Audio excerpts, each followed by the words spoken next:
Welcome to another episode of Fougere Family Adventures. Join me today as I learn how to clean my second burbot ever. If you haven't done so already, please subscribe to my channel. The first step to cleaning a burbot is to remove the skin.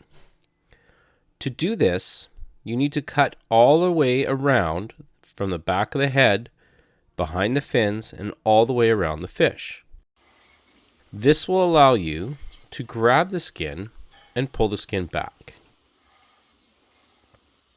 Now you can see that I'm being extremely careful with my knife, as I don't want to puncture all the way through. I want to just very lightly nick the skin so that I'm able to peel it back. So I took my time and I gently cut the skin so that I can grab it with my pliers that I had with me. Now, because this was my second time cleaning a burbot, all I had with me was a set of needle nose pliers. You'll see that I'm not able to get a good grip on the skin, and I'm not able to pull it back easily.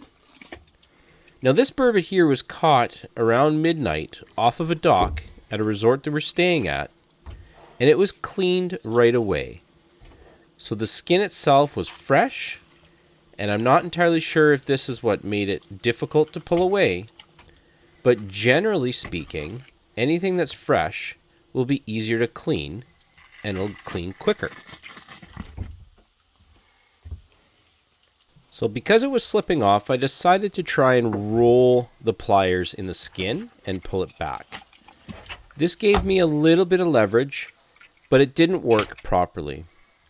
So I tried poking a hole and pulling, and it didn't work very well as well. Little bits at a time, I kept pulling the skin back. Now, one method some people will do is grab a board and nail the head of a burbot to the board so they can pull the skin back easier. I decided to try poking more holes in the skin with my knife and wrapping around.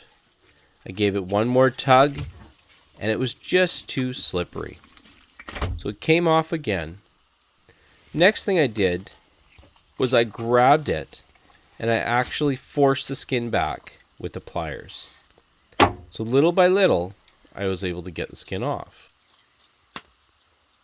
There are a set of catfish skinners that you can buy online, and they're specially designed for a job like this.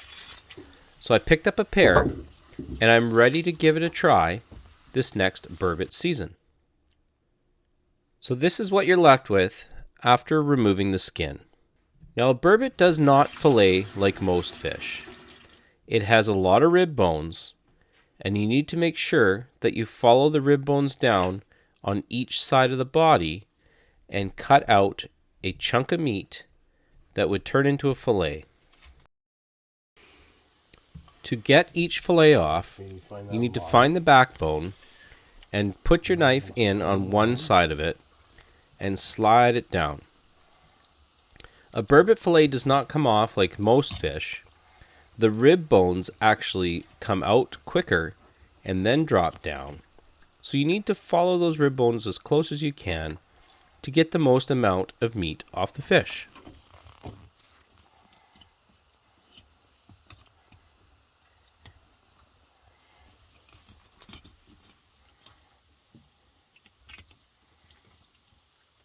Now what I'm doing here is I'm following the rib bones as close as I can with my knife, and I'm trying to find where the rib bones end. Once I get to the end, I can push my knife through and slide it down the backbone like a regular fillet. Unfortunately, I wasn't pushing hard enough at an angle because I did not know where the backbone started, and I cut the fillet in half. Not a big deal. All you need to do is remove the meat and continue to fillet the rest of the meat off.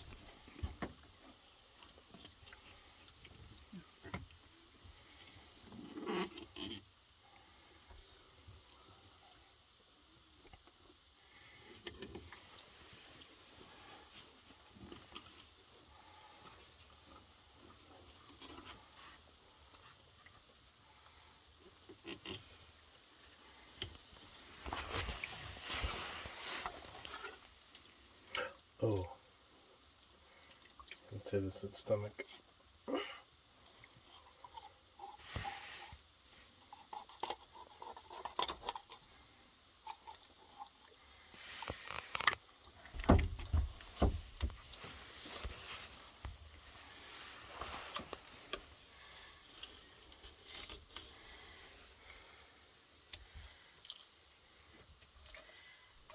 Now, when you get the fillet off, there will still be a row of pin bones on the top of the fillet. I'll have to pick some I found this out later. But Instead of trying to pull the pin bones out, it's easier just to cut them out on the top section of that fillet. Oh, fish. When we are gutting fish, we love to explore what the fish has been eating. This is an example of what a burbot eats.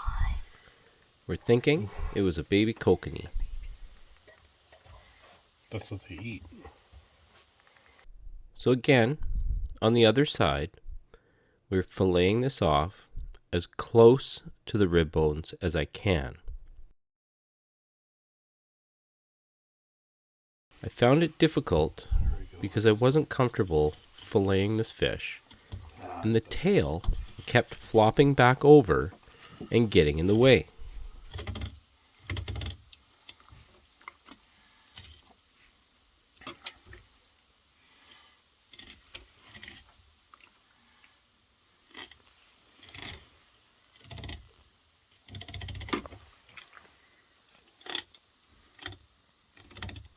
Once I got to the bottom of the rib bones, I decided that I would flip the fish over, and this would be easier to remove the fillet from the fish.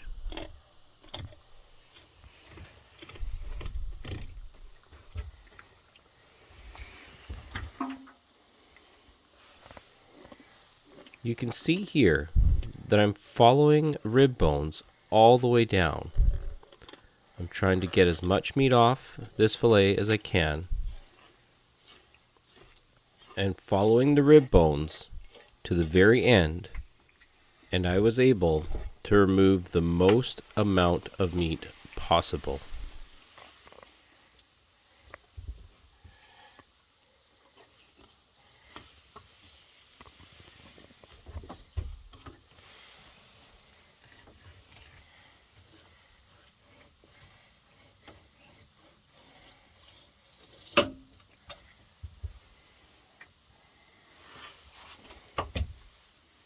Now, I've heard that some people remove the belly meat.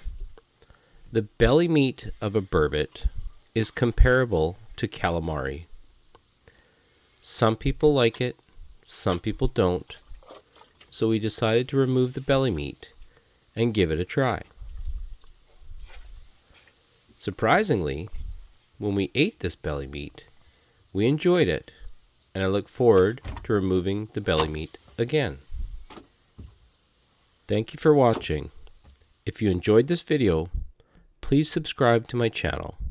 Please help us grow and comment what you'd like to see next.